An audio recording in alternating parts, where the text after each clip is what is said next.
Hi, welcome to the Qolsys IQ4 panel. To change your code, you need to access the Settings menu.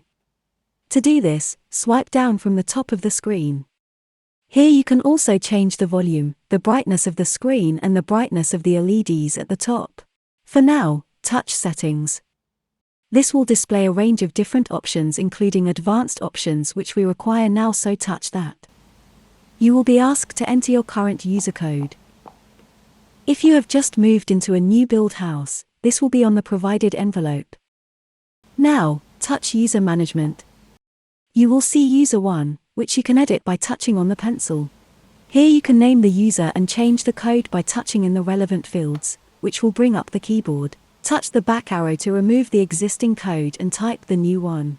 You will also have to do this a second time to confirm it's typed correctly. Minimize the keyboard and touch Save. The panel will acknowledge the change, so just touch OK.